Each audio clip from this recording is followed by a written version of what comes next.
Ang alikabok na umalimbukay mula sa mabilis na pag-arangkada ng luma at kalawanging kotse ay tila isang maruming kumot na bumalot sa munting katawan ni Mia. Nanatili siyang nakatayo sa gilid ng abandonadong kalsada. Ang mga maliliit at maruruming kamay ay mahigpit na nakakapit sa hawakan ng isang kupas na maleta na halos kasing laki niya. Ang init ng papalubog na araw sa Batangas ay nanunuot sa kanyang balat, ngunit hindi niya ito alintana. Ang tanging naririnig niya ay ang paulit. Ulit na salita ng kanyang madrasta, si Eileen, na tila lason na kumakalat sa kanyang isipan. "Hintayin mo ako rito, Mia. Huwag kang aalis. Kukuha lang ako ng tubig sa may sapa at babalik din ako agad." Ang mga salitang yon binitawan nang walang anumang emosyon ay ang huling sinag ng pag-asa na pinanghahawakan niya. Ngunit habang lumilipas ang mga minuto at ang anino ng matatayog na tubo sa magkabilang gilid ng kalsada ay unti-unting humahaba, ang sinag na iyon ay dahan-dahang namamatay. Naiwan lamang ang nakabibinging katahimikan at ang alingawngaw ng hangin. Pinagmasdan niya ang sasakyan hanggang sa maging isa na lang itong tuldok sa abot tanaw ni lamon ng alikabok at ng walang katapusang daan. Nang tuluyan itong maglaho, isang kakaibang bigat ang dumagan sa kanyang dibdib. Tumingala siya sa langit, ang mga mata niyang puno ng alikabok, at pagkalito ay nagsusumamo ng sagot na hindi kailanman darating. Bakit iyon lang ang tanong na kaya niyang isipin? 1 oras, 2 oras. Ang dating maalab na araw ay isa ng kulay kahel na bola na malapit nang lumubog sa likod ng mga burol. Ang tiyan ni Mia ay kumakalam na sa gutom at ang lalamunan niya ay tuyong-tuyo. Pinilit niyang lumunok, ngunit tila may buhangin sa loob nito. Ang bawat pagdaan ng mga truck na puno ng tubo ay nag-iiwan ng mas makapal na alikabok sa kanyang damit at buhok. Ngunit walang sino man ang humihinto. Para siyang isang munting multo sa gitna ng kawalan, hindi nakikita, hindi naririnig.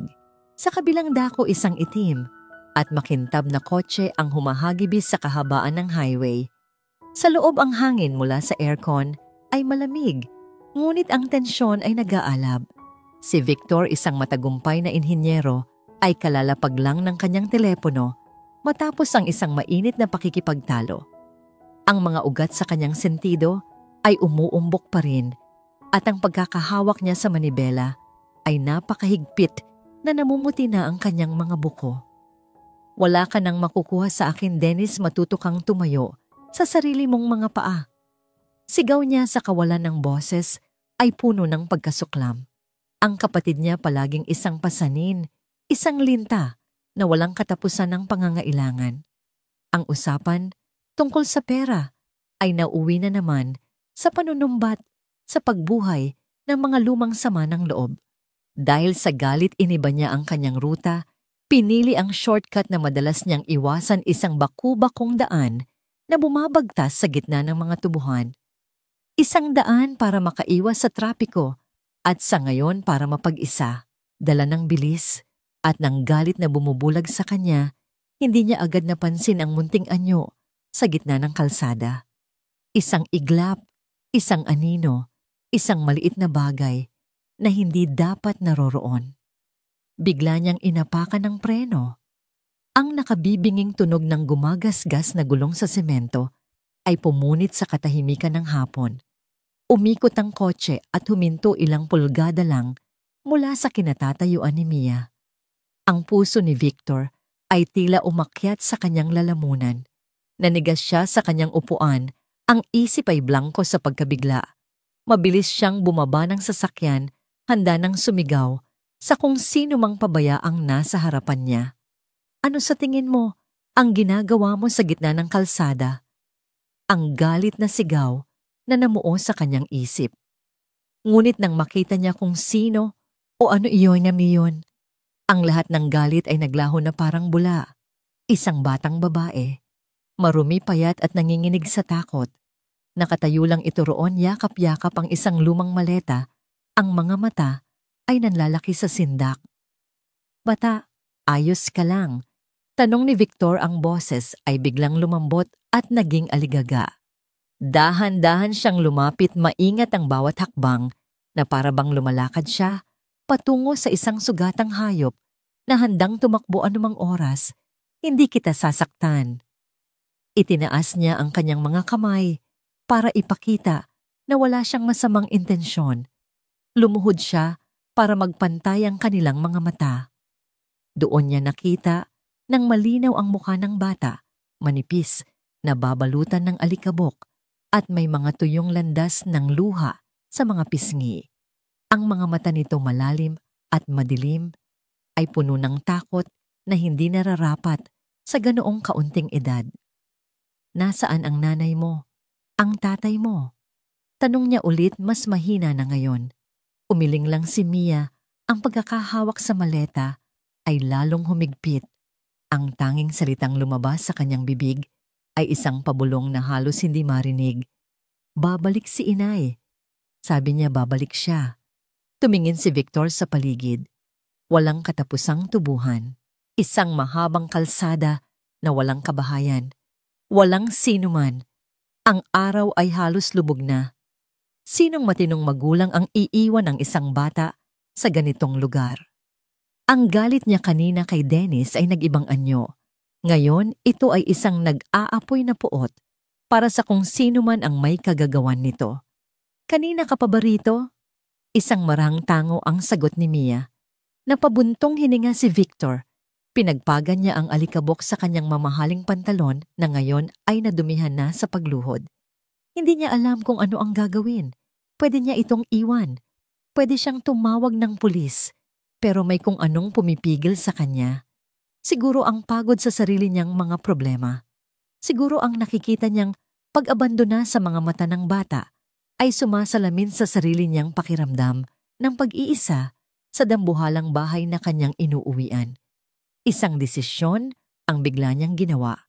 Isang desisyon na hindi pinag-isipan, padalos-dalos at marahil ay magugulo ang kanyang tahimik na buhay. "Gabi na. Hindi ligtas dito," sabi niya sa matatag ngunit mahinahong boses. "Hindi ka na pwedeng maghintay dito. Sasama ka sa akin." Nanlaki ang mga mata ni Mia. Umurong siya ng isang hakbang. Ang pagtitiwala ay isang salitang matagal nang nabura sa kanyang bokabularyo. Hindi mahina niyang sagot. Sabi ni Inay, "Hintayin ko siya." "Makinig ka," sabi ni Victor, sinubukang kontrolin ang pagkainip sa kanyang boses. "Madilim na. May mga ahas dito sa tubuhan. Kailangan mo ng pagkain. Kailangan mo ng ligtas na lugar. Ipangako mo ihahatid kita pabalik dito bukas kung gusto mo. Pero ngayong gabi, sasama ka sa akin." Tinitigan siya ni Mia. Pinag-aralan ng kanyang mukha ang kanyang mga mata, naghahanap ng kahit anong senyales ng kasinungalingan. Wala siyang nakita. Ang nakita niya lang ay pagod at isang kislap ng awa. Pag-aalala, hindi niya matiyak. Ngunit ang lamig ng papalapit na gabi at ang masakit na paghilab ng kanyang tiyan ang tuluyang nagpasuko sa kanya. Dahan-dahan tumango siya. Kinuha ni Victor ang maleta. Nagulat siya sa gaan nito. Tila walang laman. Isang buhay na kasya sa isang halos walang lamang kahon. "Halika na," sabi niya. Inilagay ang isang kamay sa likod ni Mia. Pero hindi niya ito hinawakan. Binibigyan pa rin ito ng espasyo. Ang biyahe patungong Alabang ay tahimik. Si Mia ay nakadikit sa bintana. Pinapanood ang pagbabago ng tanawin mula sa madilim na probinsya patungo sa maniningning na mga ilaw ng syudad. Ang bawat mataas na gusali at malawak na kalsada ay tila mga halimaw sa kanyang paningin. Naramdaman niya ang pagliit ng kanyang sarili, isang butil ng alikabok na tinangay ng hangin patungo sa isang lugar na hindi niya maintindihan. Nang pumasok ang sasakyan sa isang malaking gate ng isang eksklusibong subdibisyon, lalong bumilis ang tibok ng puso ni Mia. Ang mga bahay ay parang mga palasyo bawat isa ay may matataas na pader at malalawak na hardin. Huminto sila sa harap ng isang bahay na mas malaki at mas nakakatakot kaysa sa iba. Puti moderno at napapalibutan ng salamin. Tila ito malamig at walang buhay. "Dito tayo," sabi ni Victor habang bumubukas ang sariling gate. Pagpasok nila sa loob ng bahay, ang unang bumati sa kanila ay ang nakabibinging katahimikan. Ang sahig na gawa sa marmol ay kumikinang sa ilalim ng mga ilaw at ang bawat yabag nila ay umaalingaw-ngaw. Ang lahat ay nasa perpektong ayos, malinis at tila hindi tinitirhan. Isang babaeng may edad, nakasuot ng plansadong uniforme ng kasambahay, ang lumabas mula sa kusina. Ang buhok niya ay nakapusod ng mahigpit at ang kanyang mukha ay walang emosyon. Ito si Consuelo, ang matagal ng katiwala ng pamilya. "Sir Victor, mabuti po at nakauwi na kayo." Bati niya, ngunit ang kanyang mga mata ay agad na napunta sa batang marumi na nasa likod ng kanyang amo. Ang kanyang kilay ay bahagyang tumaas at ang kanyang tingin ay dumaan mula sa maputik na mga paa ni Mia sa kanyang gusgusing damit hanggang sa magulo nitong buhok. Hindi awa ang nakita ni Mia sa mga matang yon, kundi pagtataka at isang hindi maitatagong pagkadismaya. "Consuelo, ihanda mo ang guest room sa itaas." Utos ni Victor, tinanggal ang kanyang coat. "Bigyan mo siya ng makakain at humanap ka ng damit na pwede niyang isuot." "Masusunod po, sir," sagot ni Consuelo. Ang kanyang boses ay magalang, ngunit ang kanyang mga mata ay nanatiling nakatutok kay Mia na may mapanuring tingin. Tila sinusukat nito ang halaga ng dumi na dinala ng bata sa malinis na pamamahay. Naramdaman ni Mia ang panliliit, mas matindi pa kaysa kanina. Inihatid ni Victor si Mia sa silid panauhin. Ito ay malawak, may isang kama na parang isang isla sa gitna ng karagatan ng puting kumot at may sariling banyo.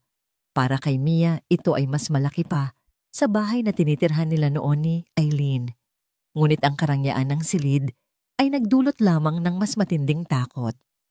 Iniwan siya ni Victor para makakain at makaligo. Si Consuelo ay nagdala ng isang bandehado ng pagkain, mainit na sopas, kanin at pritong manok, at inilapag ito sa mesa ng walang imik. Nag-iwan din siya ng isang malaking puting t-shirt sa ibabaw ng kama. Pagkatapos umalis siya at isinara ang pinto, iniwan si Mia sa malawak at nakakailang na katahimikan. Halos hindi ginalaw ni Mia ang pagkain. Masyado siyang pagod, masyadong takot, masyadong lito. Pagkatapos maligo, isinuot niya ang malaking t-shirt na amoy sabon at pabango. Humiga siya sa kama, ngunit ang lambot nito ay hindi nakapagbigay ng ginhawa. Tila siya lulubog at malulunod. Ipinikit niya ang kanyang mga mata at ang lahat ng pangyayari sa araw na yon ay bumalik na parang isang masamang panaginip. Ang galit na mukha ni Eileen, ang umaalis na kotse, ang walang katapusang alikabok, ang nakakasilaw na ilaw ng sasakyan ni Victor, at ang malamig na titig ni Consuelo. Dinalaw siya ng antok, dala ng matinding kapaguran. Ang kanyang paghinga ay bumagal at naging malalim. Sa gitna ng kanyang pagkakatulog, isang imahe ang sumulpot sa kanyang isipan, ang kamay ni Eileen na humahampas sa kanya. Napasigaw siya sa kanyang panaginip, isang mahinang ungol na puno ng sakit. Sa dilim ng malaki at estrangherong silid, isang salita ang kumawala sa kanyang mga labi. Isang bulong na puno ng pananabik at pighati. "Inay!" Isang sinag ng liwanag na tumagos sa siwang ng makapal na kurtina ang gumising kay Mia. Sa unang sandali, nalunod siya sa di pamilyar na lambot ng kama at sa bango ng malinis na kumot. Ngunit nang imulat niya ang kanyang mga mata, ang ginhawa ay biglang napalitan ng lagim. Hindi ito ang kanyang kwarto. Ang kisame ay napakataas, puting-puti at walang anumang bahid ng dumi o agyo. Ang mga dingding ay walang gasgas, hindi tulad ng sa kanila na puno ng bakas ng mga lumang pako at pagbabalat ng pintura. Napabalikwas siya ng bangon Ang puso niya'y kumakaripas na tila isang kabayong hinahabol. Ang hangin sa silid ay malamig at dayuhan. Nasaan ako? Kinidnap ako. Ito ang unang pumasok sa kanyang isip. Mabilis niyang sinuri ang paligid, hinahanap ang kanyang maleta. Nakita niya ito sa isang sulok, tila isang hamak na basura sa gitna ng karangyaan. Tumakbo siya patungo rito at niyakap ito ng mahigpit. Ito na lang ang tanging pamilyar na bagay sa kanya. Naglakad siya ng dahan-dahan patungo sa malaking bintanang salamin. Sa labas, isang hardin na perpekto. Ang pagkakaayos ang kanyang nakita. Berdeng-berdeng damo mga bulaklak na may iba't ibang kulay at isang maliit na fountain sa gitna. Napakaganda, ngunit para sa kanya, isa itong kulungan na may magandang tanawin. Sinubukan niyang buksan ang bintana, ngunit ito'y nakakandado. Lumapit siya sa pintuan at marahang pinihit ang siradura. Nakakandado rin. Ang takot ay nagsimulang kumain sa kanyang kahinahunan. Napasandal siya sa pinto, ang mga tuhod ay nanginginig. Bumalik sa kanyang alaala ang mga kwento tungkol sa mga batang kinukuha at hindi na muling nakikita. Ito na ba ang katapusan niya? Ilang sandali pa nakarinig siya ng marahang katok sa pinto. Mia, gising ka na ba? Ang boses ng lalaki. Ang boses ni Victor. Hindi siya sumagot. Nanatili siyang tahimik, pinipigilan ng kanyang paghinga. Umaasang aalis na lang ito. Mia, katok ulit nito, mas may diin na ngayon. Nagdala ako ng almusal. Alam kong gutom ka na. Narinig niya ang tunog ng pagpihit ng susi at dahan-dahang bumukas ang pinto. Pumasok si Victor na may dalang isang tray. Mayroong mainit na sinangag itlog at isang baso ng gatas. Ang anyo niya sa umaga ay hindi na kasing sindak kagabi. Nakasuot lamang ito ng simpleng t-shirt at shorts, ngunit ang aura ng kapangyarihan ay naroon pa rin. Alam kong natatakot ka, sabi ni Victor, maingat na inilapag ang tray sa isang maliit na mesa. Pero hindi kita sasaktan, kumain ka muna. Umupo si Victor sa isang silya sa di kalayuan, binibigyan siya ng espasyo. Pinanood lang siya ni Mia, ang mga mata ay puno ng pag-aalinlangan. Ang amoy ng pagkain ay nakakatakam, ngunit ang takot niya ay mas matindi kaysa sa kanyang gutom. Sino ka po? Sa wakas ay tanong niya, ang boses ay nanginginig. Ang pangalan ko ay Victor, sagot nito. Nakita kita sa daan kagabi, hindi kita pwedeng iwan doon. Pero babalik po si Inay, giit ni Mia, na para bang sinusubukang kumbinsihin ang sarili. Isang malungkot na ngiti ang gumuhit sa mga labi ni Victor. Kumain ka na muna, Mia. Mag-uusap tayo mamaya. Napilitang umupo si Mia at kumain. Bawat subo ay tila may kasamang buhangin, mahirap lunukin. Habang kumakain siya, tumunog ang telepono ni Victor. Nakita ni Mia ang pangalang lumabas sa screen. Ina. Tumayo si Victor at lumayo ng kaunti bago sagutin ang tawag. Hello, Ma. Agad na narinig ni Mia ang matinis at malakas na boses mula sa kabilang linya kahit na hindi ito naka-loudspeaker. Victor, ano na namang kalokohan ito? Tumawag sa akin ang kapatid mo. May pinulot ka raw na batang lansangan at dinala mo sa pamamahay mo. Nababaliw ka na ba? Napapikit si Victor at minasahe ang kanyang sentido. Ma, please, hinaan mo ang boses mo. It's not what you think. Anong hindi? Para saan pa ang mga pader at gwardiya ng subdivision na yan kung magpapasok ka lang ng kung sino-sinong hindi natin kauri? Paano kung magnanakaw yan? O mas masahol pa, iniisip mo ba ang reputasyon ng pamilya natin? Isa lang siyang bata. Mainabando na siya. Paliwanag ni Victor, ang boses ay pilit na pinapakalma. Wala siyang kasalanan. Wala akong pakialam. Ibalik mo siya kung saan mo siya kinuha. Hindi ko hahayaang madungisan ang pangalan natin dahil lang sa isang padalos-dalos mong desisyon. Ang bawat salita ng kanyang ina ay tila mga karayom na tumutusok sa pasensya ni Victor.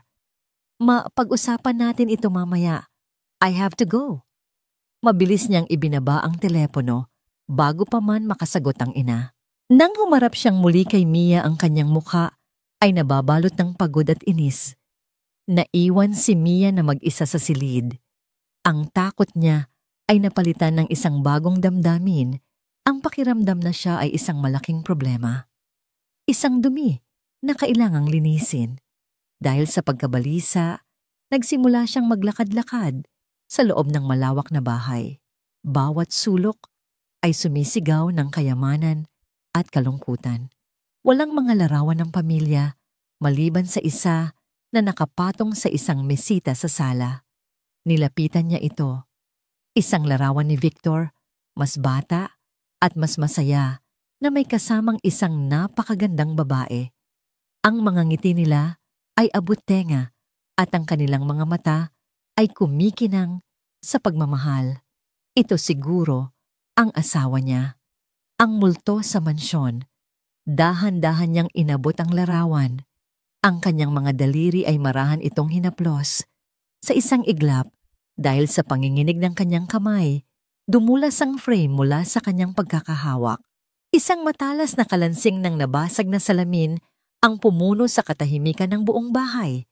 Nanigas si Mia sa kanyang kinatatayuan. Ang kanyang paghinga ay huminto.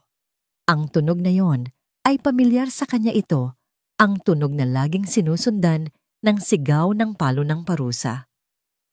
Anong ginawa mo? Isang malamig na boses ang nanggaling sa kanyang likuran. Si Consuelo. Mabilis itong nakalapit, ang muka ay kulubot sa galit. Ang mga mata nito ay nanlilisik habang nakatingin sa nagkalat na bubog sa sahig. Pabaya kang bata ka. Alam mo ba kung gaano kahalaga yan walang ingat? Sigaw ni Consuelo. Nagsimulang mamuo ang luha sa mga mata ni Mia. Hindi ko po sinasadya. Hindi sinasadya. Lahat na lang hindi sinasadya. Basagolera, simula nang dumating ka puro perwisyo na ang dala mo. Ang bawat salita ay tila isang sampal. Yumuko si Mia at sa sobrang takot ay sinubukan niyang pulutin ang mga bubog. Huwag mong hawakan yan. Sigaw ulit ni Consuelo at akmang hahablutin ang braso ni Mia. Consuelo, tama na. Ang boses ni Victor ay dumagundong sa sala. Mahinahon, ngunit puno ng awtoridad. Nakatayo siya sa paanan ng hagdanan, ang kanyang mukha ay seryoso at hindi maipinta. Napalingon si Consuelo, bahagyang nagulat. Sir, paumanhin po, pero ang litrato ni Ma'am Elena.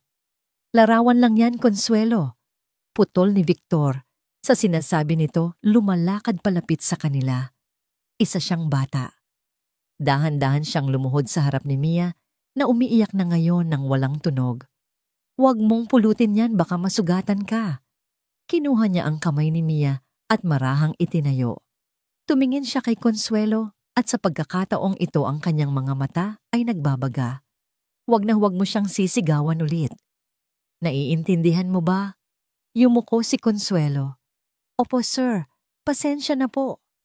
Kumuha ito ng walis at dustpan at nagsimulang maglinis ng tahimik, ngunit ramdam pa rin sa hangin ang kanyang pagtutol.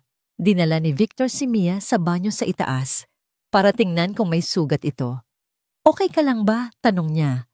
Tumangulang si Mia, hindi makatingin ng diretsyo. Napabuntong hininga si Victor. Kailangan mong maligo at magpalit ng damit. Amoy alikabok ka pa rin. Iniwan niya ang bata sa banyo. Kumuha siya ng malinis na tuwalya at ang t-shirt na iniwan ni Consuelo. Nang bumalik siya, nakatalikod si Mia, hinuhuhubad ang maruming bestida. At doon sa isang iglap nakita ito ni Victor. Sa manipis na likod ng bata sa ilalim ng kanyang balikat, may mga luma at nagkukulay ubing pasa. Mga marka ng daliri. Ang ilan ay bilog, marahil ay dulo ng isang patpat o sinturon. Hindi na sariwa ang mga ito, ngunit malinaw na bakas ng paulit-ulit na pananakit. Isang nakakapasong galit ang biglang umakyat mula sa sikmura ni Victor. Mas matindi pa ito sa inis niya sa kapatid o sa ina. Ito ay isang dalisay at nakamamatay na puot. Ang lahat ng tanong sa kanyang isip ay nagkaroon ng isang malagim na kasagutan. Hindi lang inabando na ang batang ito. Sinasaktan siya. Ang imahe ng mga pasa ay nakatatak na ngayon sa kanyang isipan. Ang lahat ng pag-aalinlangan niya kanina, ang lahat ng pag-aatubili ay biglang naglaho. Pinalitan ito ng isang matatag at hindi matitinag na desisyon. Nang humarap si Mia ang mukha ni Victor, ay kalmado, ngunit ang kanyang mga mata ay may apoy na hindi pa nakikita ng bata kailanman. Hindi nabulong ni Victor sa kanyang sarili. Hanggat narito ako, hinding-hindi na muling mangyayari ito sa'yo. Kinabukasan ng katahimikan sa mansyon ay tila mas mabigat. Pagkatapos ng insidente sa sala, si Consuelo ay gumalaw na parang anino mahusay o huay at tahimik. Ngunit ang bawat kilos niya ay may kasamang lamig na tumatagos sa hangin.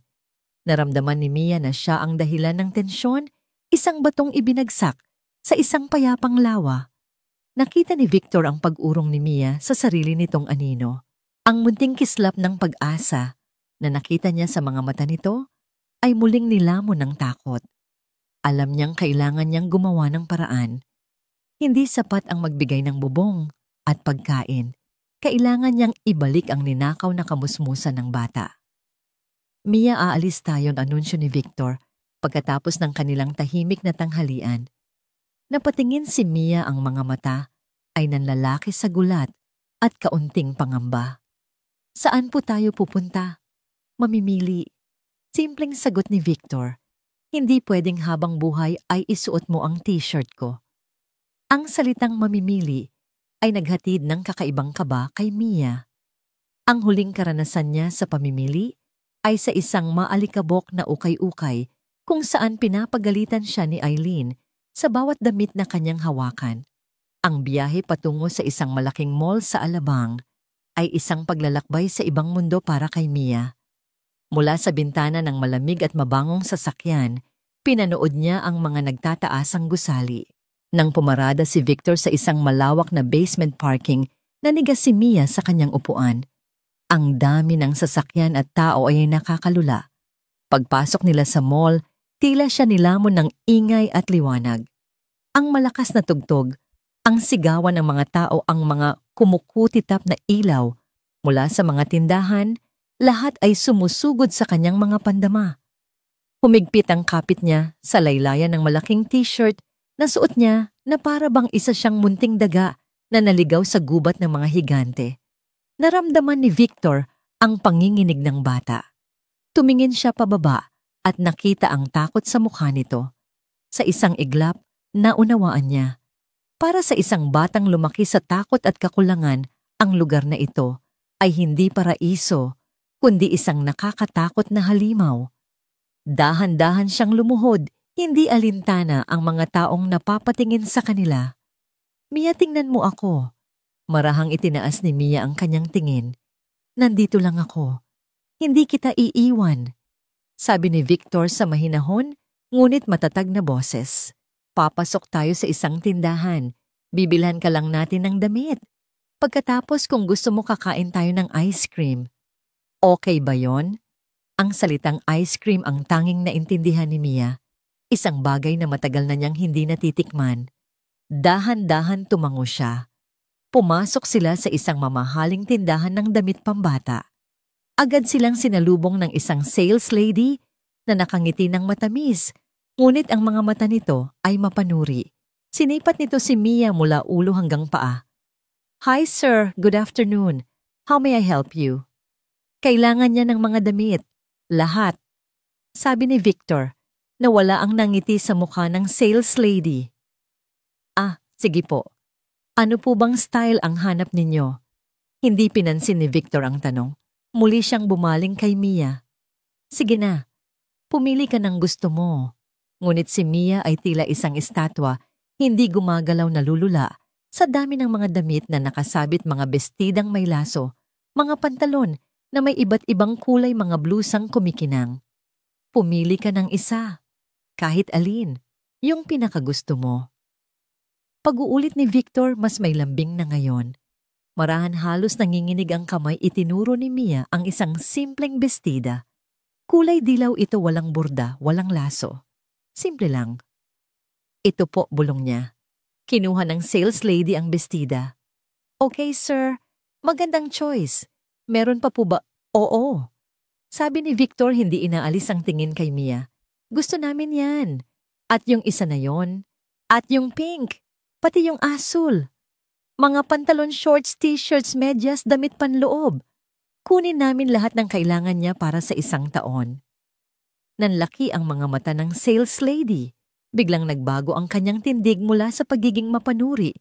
Ay naging sobra ang pagkamagalang. Yes, sir. Of course, sir, ako na po ang bahala.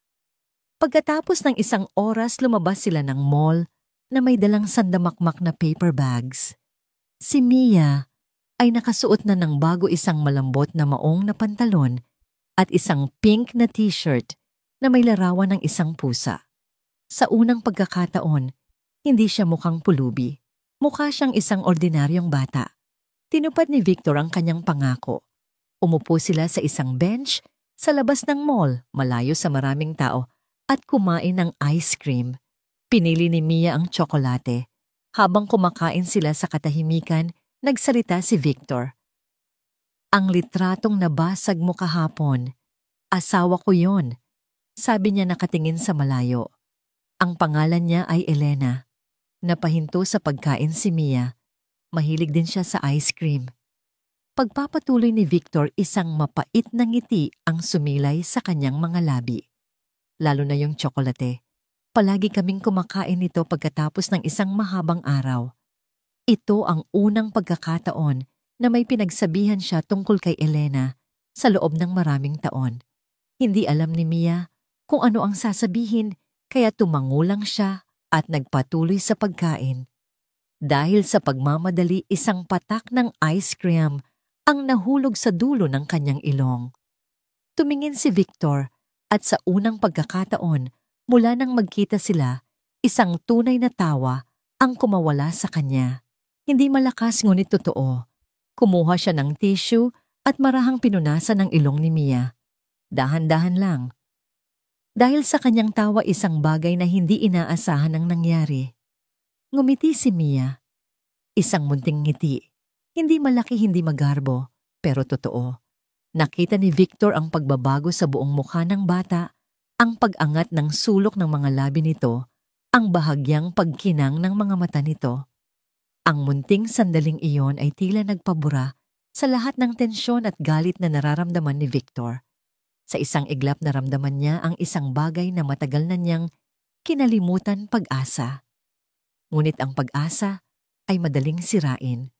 Pag-uwi nila sa bahay, nadatnan nilang nakaparada sa labas ang isang pamilyar na sports car, kay Dennis. Naramdaman ni Victor ang pagbabalik ng inis. Dito ka muna sa kotse, sabi niya kay Mia.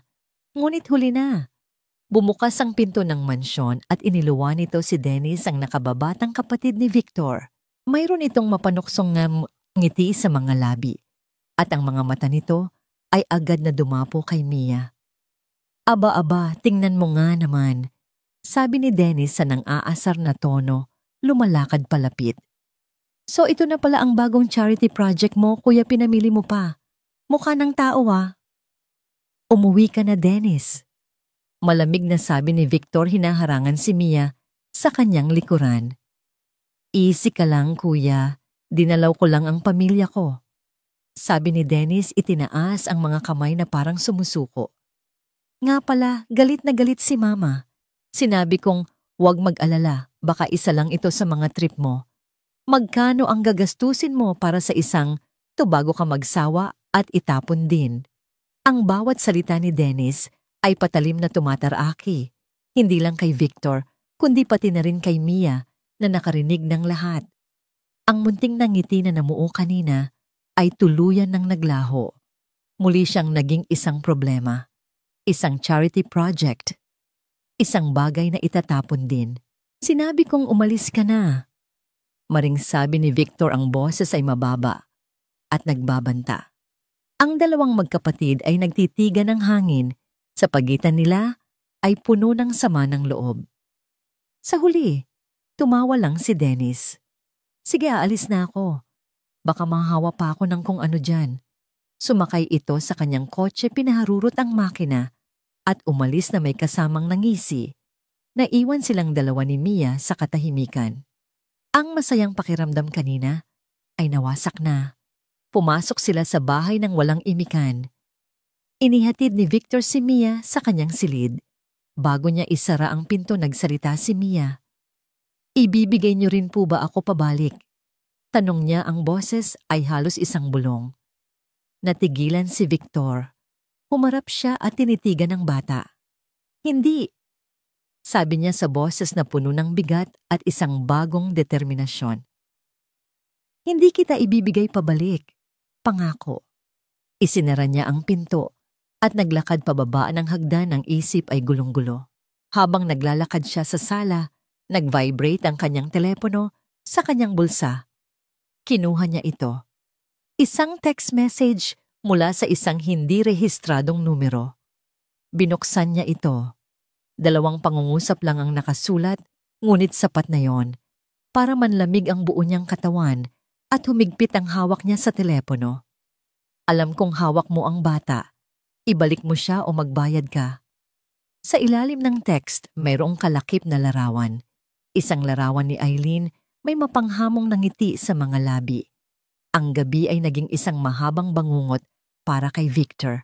Ang text message mula kay Eileen ay isang bomba na sumabog sa katahimikan ng kanyang buhay. Hindi siya nakatulog. Ginugol niya ang buong magdamag. Sa harap ng kanyang laptop, hinahalughog ang internet para sa anumang impormasyon tungkol sa babae, social media accounts, public records, kahit ano. Ngunit blanko. Tila isang multo si Eileen na bigla na lang sumulpot mula sa kawalan. Kinaumagahan pumasok siya sa kanyang opisina na may mabigat na pakiramdam. Ang VA Engineering, ang kumpanyang itinatag niya mula sa wala, ay isang testamento ng kanyang kontrol at kaayusan. Ang mga pader na salamin, ang mga empleyadong abala ang malinis at modernong disenyo, lahat ay sumasalamin sa isang buhay na perpektong nakaplano. Ngunit ngayon, ang lahat ng yon ay tila isang manipis, nababasagin na anumang oras ay maaaring mabasag.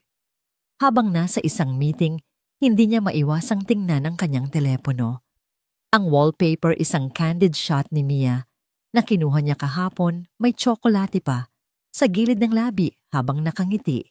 Isang paalala kung para saan at para kanino ang laban na ito. Tanghali na nang matapos ang meeting. Habang naglalakad siya pabalik sa kanyang opisina, isang komosyon sa lobby ang pumukaw sa kanyang atensyon.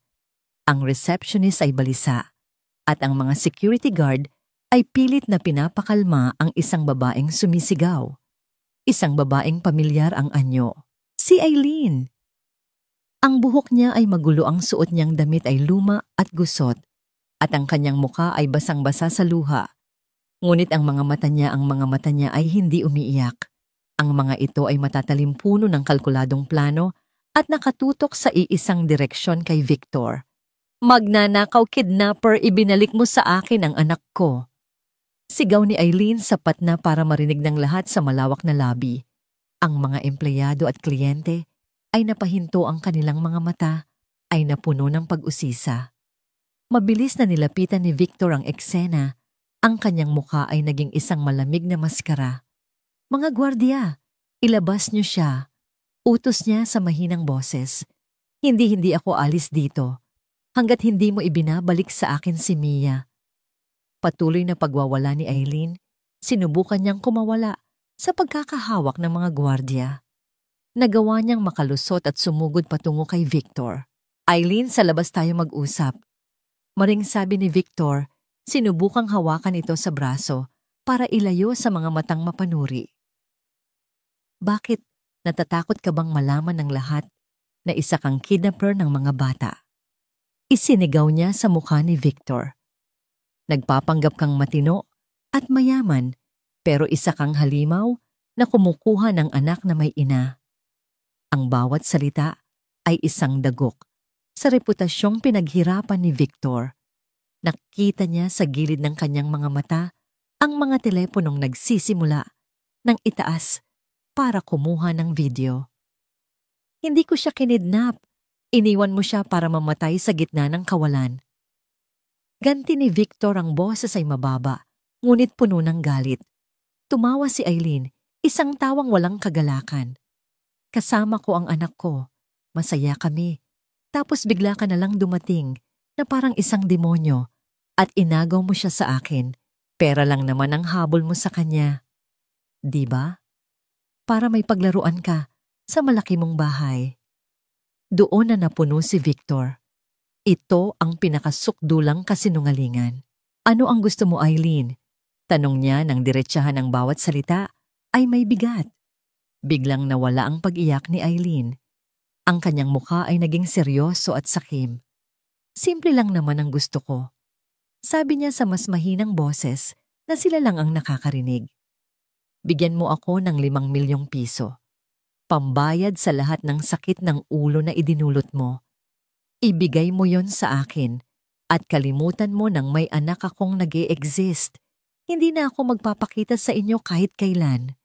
Ang kanyang tunay na motibo, malinaw pa sa sikat ng araw, hindi pagmamahal sa anak, hindi pag-aalala.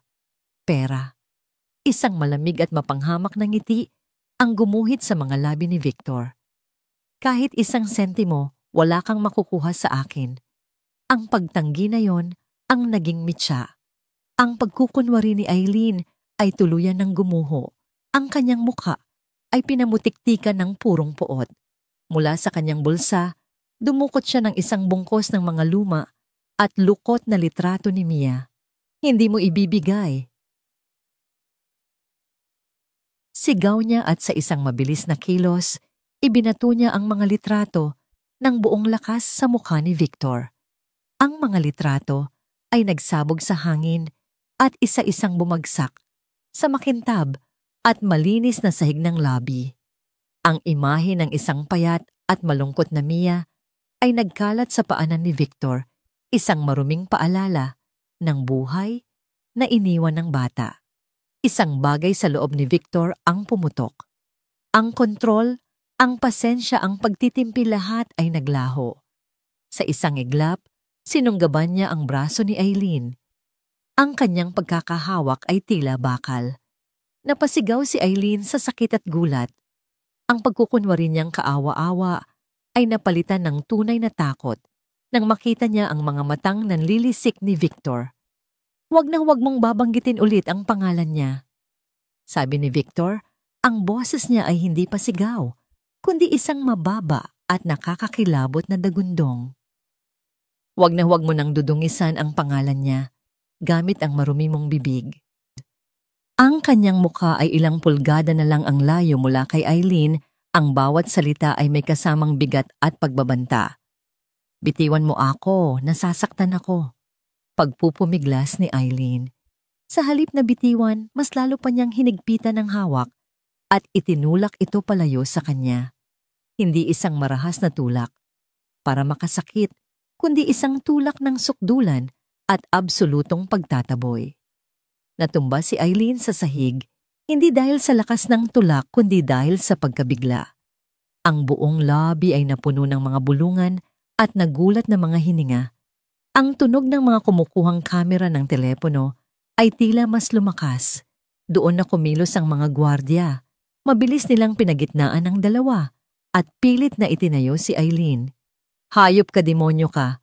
Sasabihin ko sa lahat ang ginawa mo. Makikita mo patuloy na sigaw at pagmumura ni Eileen habang kinakaladkad palabas ng gusali. Naiwan si Victor na nakatayo sa gitna ng lobby. Ang lahat ng mata ay nasa kanya. Ang katahimikan ay nakabibingi. Ang kanyang dibdib ay mabilis na umaakyat baba, ang adrenaline ay dumadaloy sa kanyang mga ugat. Tumingin siya sa sahig. Ang mga larawan ni Mia. Ang mga larawan ng batang may malungkot na mga mata ay nakakalat sa perpektong sahig. Dahan-dahan siyang lumuhod, hindi alintana ang mga nakatingin. Isa-isa niyang pinulot ang bawat litrato, maingat na pinagpagan ng alikabok na para bang ang mga larawan mismo ang si Mia na kailangan niyang protektahan. Tumayo siya hawak ang mga litrato, walang sinabi. Tinalikuran niya ang nagbubulungang mga tao at naglakad pabalik sa kanyang opisina na may matatag na mga hakbang. Ipinid niya ang pinto at sumandal dito, ipinikit ang mga mata. Ilang minuto pa lang, ang nakalilipas nagsimulang mag-vibrate nang walang tigil ang kanyang telepono. Mga text, mga notifikasyon, isang kaibigan niya ang nag-send ng link. Nang buksan niya ito, ang kanyang dugo ay tila nagyelo. Isang video, ang kuha ay malinaw.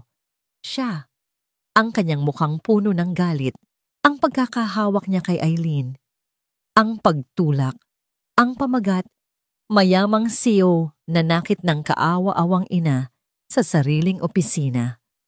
Ang kwento ay baluktot. Siya ang halimaw. Si Eileen ang biktima.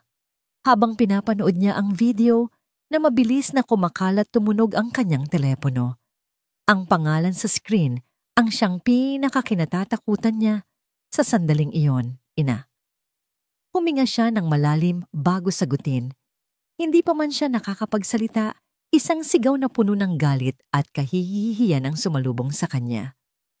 Victor Andres, anong kahibangan ang ginawa mo? Ipinahiya mo ang buong pamilya. Nakita mo na ba ang sarili mo sa internet mukha kang kriminal? Sinabi ko na sa'yo na isang malaking gulo ang batang yan. Ang boses ni Imelda ay tila kulog na dumadagundong sa kanyang tainga. Wala nang natira sa kontrol at kahinahunan ni Victor. Ang lakas na ipinakita niya sa lobby kanina ay biglang naglaho na palitan ng pamilyar na bigat ng pagkabigo sa mata ng kanyang ina. Hindi nyo naiintindihan. Ang hindi ko maintindihan, malinaw pa sa sikat ng araw. Victor, sinaktan mo ang isang babae sa publiko. Ito ba ang itinuro namin sa'yo ng ama mo? Gumising ka, ginagamit lang ng babae na. Yan ang bata, para wasakin ka at hinahayaan mo naman. Napaupo si Victor sa kanyang silya, ang bigat ng buong mundo ay tila nasa kanyang mga balikat. Hindi niya alam kung paano ipapaliwanag ang katotohanan sa isang taong ayaw makinig. Kailangan mong ayusin to, Victor. Ngayon din, utos ni Imelda, ang boses ay nanlalamig at may bakal na determinasyon. Ibigay mo na ang gusto ng babaeng yan. Bayaran mo siya. Itapon mo ang bata kung saan mo man siya pinulot. Linisin mo ang gulo na ito bago pa tuluyang masira ang pangalang pinaghirapan ng ama mo. Pagkatapos ay ibinaba na nito ang telepono, naiwan si Victor sa nakabibinging katahimikan ng kanyang opisina. Tiningnan niya ang mga litrato ni Mia na nasa kanyang mesa. Ang mga matang malungkot ay tila nakatitig sa kanya, nagtatanong. Sa sandaling iyon, ang laban ay hindi na lang laban kay Eileen. Naging laban na ito sa lahat sa kanyang pamilya, sa opinyon ng publiko at sa sarili niyang mga demonyo. Ngunit habang tinititigan niya ang mukha ng bata, isang pangako ang muling namuo sa kanyang puso, mas matatag kaysa dati. Hindi siya susuko, hindi niya bibitawan si Mia, ano man ang mangyari. Ang sumunod na 2 araw ay impyerno. Ang video ay naging viral. Naglabasan ng mga artikulo na may mga nakakaintrigang pamagat. Ang pangalan ni Victor at ng kanyang kumpanya ay nabahira ng eskandalo. Ngunit ang pinakamatinding dagok ay hindi mula sa publiko, kundi mula sa loob ng kanyang sariling pamilya. Dumating ang isang text message mula kay Imelda. Maghapunan tayo sa bahay sa Sabado. Lahat tayo. Kailangan nating mag-usap. Hindi iyon isang imbitasyon, isa yung utos. Dumating si Victor sa mansyon ng kanyang mga magulang na may mabigat na dibdib. Ang bahay na kinalakihan niya, na dati simbolo ng seguridad, ay isa na ngayong korte kung saan siya ang nasasakdal. Sa sala, naroon na ang kanyang ina, si Imelda, nakaupo ng tuwid sa kanyang paboritong silya, ang mukha ay tila isang maskarang yari sa yelo. Sa tabi niya ay si Dennis na may pekeng pag-aalala sa mukha, ngunit merong hindi maitagong kasiyahan sa kanyang mga mata. Maupo ka, Victor, sabi ni Imelda, ang boses ay walang anumang init. Ang hapunan ay inihain ngunit walang sino man ang kumakain. Ang tunog lang ng mga kubyertos na tumatama sa pinggan ang maririnig. Sa wakas, binasag ni Imelda ang katahimikan. Ipinadala ko na ang bata sa probinsya. Anunsyo niya na para bang nag-uulat ng isang business transaction. Napatingin si Victor, ang mga mata ay nanlalaki sa gulat at galit. Ano? Anong karapatan ninyong gawin yon, Ma? Mayroon akong karapatan dahil ako ang ina mo at responsibilidad kong protektahan ang pamilyang ito mula sa kahihiyan. Ganti ni Imelda, ang boses ay tumataas na.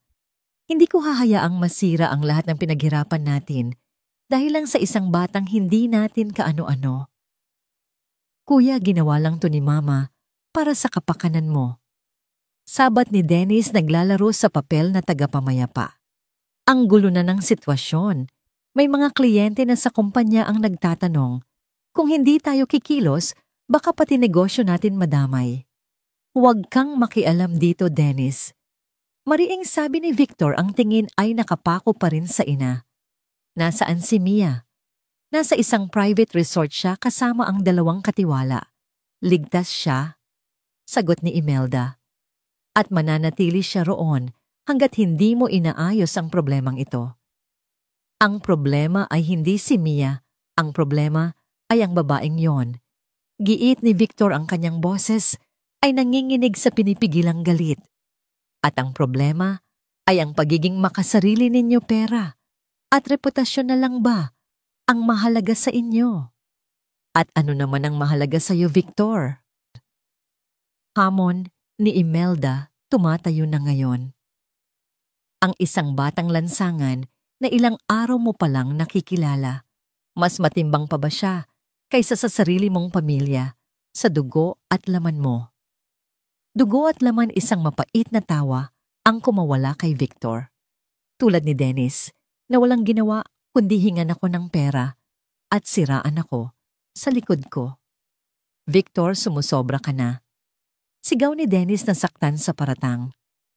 Hindi pa ako nagsisimula. Bulyaw pabalik ni Victor, tumayo na rin siya, ang 2 kamay ay nakakuyom sa ibabaw ng mesa. Sa sobrang galit, hindi na niya napigilan ang isang sikretong matagal na niyang itinatago para protektahan ang kapatid. Alam mo ba, Ma, ang proyektong nalugi tayo ng milyon-milyon noong 1 taon, ang proyektong halos ikabagsak ng isang dibisyon ng kumpanya, hindi yon dahil sa bad investment. Iyon ay dahil sa pagsusugal ng magaling mong anak. Isang nakabibinging katahimikan ang bumalot sa silid. Ang mukha ni Imelda ay namutla. Tumingin siya kay Dennis na hindi makatingin ng diretso. Hindi totoo yan. Nauutal na, sabi ni Dennis. Totoo yan, Ma. Pagpapatuloy ni Victor, ang boses ay puno ng pait. At tinakpan ko siya. Inako ko ang sisi. Ibinenta ko ang ilan sa mga ari-arian ko para mabayaran ang utang niya at para hindi malaman ni Papa. At ito ang igaganti ninyo sa akin. Pagdududahan ninyo ang pagkatao ko dahil lang sa pagtulong ko sa isang batang walang kalaban-laban. Ang mga salita ni Victor ay tila mga punyal na tumusok sa puso ni Imelda. Napaupo siyang muli, ang lakas ay tila nawala. Tumingin siya sa kanyang 2 anak. Ang isa ay puno ng matuwid na galit at ang isa ay nakayuko sa kahihiyan. Kailangan mong mamili, Victor, sabi ni Imelda sa huling pagkakataon, ngunit ang kanyang boses ay wala ng dating tapang. Ito'y mahina at basag na. Ang batang iyon o ang pamilyang ito? Tinitigan ni Victor ang kanyang ina. Ang babaeng humubog sa kanya, ang babaeng minahal niya ng buong puso, ay naglalagay sa kanya sa isang sitwasyong hindi niya kailanman inakala. Kung ang pamilyang ito ay nangangahulugan, natatalikuran ko ang tama at hahayaan ang isang inosenteng bata na mapahamak. Sabi ni Victor, ang boses ay kalmado na ngayon, ngunit may bigat ng isang pinal na desisyon. Kung ganyan ang kahulugan ng pagiging pamilya sa inyo, wala na pala akong pamilya. Tinalikuran niya ang hapagkainan na puno ng hindi nagalaw na pagkain ng kanyang ina na tulala sa pagkabigla at ang kanyang kapatid na nakayuko sa pagkakasala. Habang naglalakad siya palabas ng mansyon, isang pakiramdam ng kalayaan at sukdulang kalungkutan ang bumalot sa kanya. Pinutol na niya ang ugnayan. Mag-isa na siya sa laban na ito. Pagkasakay niya sa kotse agad siyang tumawag. Hindi sa kanyang abogado, hindi sa kanyang mga kaibigan. Tumawag siya sa tanging tao na alam niyang makakatulong sa kanya sa sandaling iyon. Consuelo. Sabi niya nang sagutin ang tawag. Kailangan kita. Kailangan nating mahanap si Mia. Habang papalayo ang kanyang sasakyan, hindi niya alam na sa loob ng bahay si Dennis ay lihim na kumukuha ng telepono. Hinanap nito ang numero na nakuha niya mula sa mga papeles sa opisina ng kanyang kuya. Ang numero ni Eileen. Kailangan kong protektahan ang sarili ko, isip niya. Nagdial siya. Sa kabilang dako, nagriring ang telepono sa bulsa ni Eileen. Nakaupo siya sa isang maruming bar, binibilang ang kaunting perang natira sa kanya. Nang makita niya ang hindi pamilyar na numero, isang sakim ng ngiti ang sumilay sa kanyang mga labi. Ang digmaan ay nagsisimula pa lamang. Sa parehong gabi, sa isang marangyang resort sa Batangas, isang batang babae na nagngangalang Mia ay nakatingin sa mga bituin mula sa kanyang bintana. Hindi niya alam ang gulo na nangyayari dahil sa kanya. Ang alam lang niya ay muli siyang nahiwalay sa tanging tao na nagpakita sa kanya ng kabutihan. At ang pakiramdam ng pag-abandona ay mas masakit pa sa pangalawang pagkakataon. Sa pagtatapos ng gabi dumating ang isang email sa inbox ni Victor. Isang formal na dokumento. Nang buksan niya ito ang kanyang puso ay tila huminto sa pagtibok. Isang petisyon mula kay Eileen. Idinidemanda siya nito para sa sole custody sa anak nitong si Mia. Opisyal na. Dinala na ni Eileen ang laban sa korte. Ang unang araw ni Mia sa bagong paaralan ay hindi naging madali. Ang St. Catherine's Academy ay isang mundo na ibang-iba sa lahat ng kanyang nakasanayan. Ang mga gusali ay luma, ngunit maringal ang mga pasilyo ay malinis at ang mga estudyante ay nakasuot ng plansadong uniforme na walang anumang bahid ng dumi. Pakiramdam niya ay isa siyang basang sisiw na naligaw sa pugad ng mga pabo real. Pinakilala siya ng kanyang guro bilang isang bagong transferee at agad niyang naramdaman ang daan-daang matang nakatitig sa kanya. Sinusuri siya mula ulo hanggang paa. Ang mga bulungan ay nagsimula na parang mga bubuyog. Siya yung batang nasa video, di ba? Oo, yung kasama ng businessman na galit. Kawawa naman, mukhang weirdo. Sinubukan niyang ipagsawalang bahala ang mga ito. Umupo siya sa isang bakanting upuan, sa likuran yumuko at niyakap ang kanyang bag. Sa oras ng recess habang ang ibang mga bata ay naglalaro at nagtatawanan sa quadrangle, nanatili siyang nakaupo sa isang bench sa ilalim ng isang malaking puno ng akasya mag-isa. Ang pakiramdam ng pagiging iba ng pagiging dayuhan ay muling bumabalot sa kanya. Samantala, si Victor ay abala sa sarili niyang laban. Kumuha siya ng isa sa pinakamahusay na family lawyer sa bansa, si Attorney Ricardo De Leon, isang lalaking nasa edad 50 na may makapal na salamin at isang reputasyon na hindi pa natatalo sa korte. Sa kanilang unang pagpupulong inilatag ni Victor ang lahat. Ang pagkakakita niya kay Mia, ang mga pasa, ang pag-atake ni Eileen sa opisina at ang demanda. Malakas ang kaso niya sa mata ng publiko, Mr. Alcantara. Seryosong sabi ni Attorney De Leon habang binabasa ang mga dokumento. Siya ang ina. Ikaw sa mata ng batas ay isang estranghero na kumuha sa kanyang anak. Pero inabandona niya ang bata. Giit ni Victor, hindi maitago ang ini. At kailangan nating patunayan yan. Isang salita, laban sa isa pa. Kailangan natin ng matibay na ebidensya, hindi lang kwento. Paliwanag ng abogado. Kumuha ako ng private investigator. Kailangan nating halungkatin ang buong pagkatao ni Eileen. Alamin natin kung saan siya nakatira, kung ano ang ginagawa niya at higit sa lahat kung saan niya ginagastos ang perang hinihingi niya sa'yo. Sa bahay isang hindi inaasahang pagbabago ang naganap. Si Consuelo na naging saksi sa pag-aalala ni Victor at sa tahimik na kalungkutan ni Mia ay unti-unting nagbago. Ang dating malamig na pagtrato ay napalitan ng tahimik na pag-aalaga. Isang hapon na datnan niyang nakaupo si Mia sa kusina, nakatingin lang sa kawalan. Ang merienda na inihanda niya ay hindi pa rin ginagalaw. Umupo si Consuelo sa tapat niya. Hindi masarap. Tanong niya. Umiling lang si Mia. Ayaw mo ba sa bago mong eskwelahan? Muling umiling si Mia, ngunit sa pagkakataong ito, isang butil ng luha ang pumatak mula sa kanyang mata. Napabuntong hininga si Consuelo. Inabot niya ang kamay at marahang hinaplos ang buhok ng bata, 1 kilos, na ikinagulat nilang dalawa. Huwag kang mag-alala, iha, sabi niya sa boses na may halong lambing nang ngayon lang narinig ni Mia. Hindi ka pababayaan ni Sir Victor at nandito lang din ako. Hindi ka nag-iisa. Sa mga sumunod na araw si Consuelo na ang naghahatid at nagsusundo kay Mia sa eskwela. Nagbabaon ito ng paboritong pagkain ng bata at palihim na naglalagay ng matatamis sa bag nito. Naging anino siya ni Mia, isang tahimik na tagapagtanggol. Ang pagbabagong ito ay hindi nakaligtas sa pansin ni Victor at nagdulot ito ng kaunting ginhawa sa kanyang mabigat na kalooban. Isang Biyernes ng hapon, habang nag-aabang si Consuelo sa labas ng gate ng paaralan, isang pamilyar at nakakatakot na anyo ang kanyang namataan.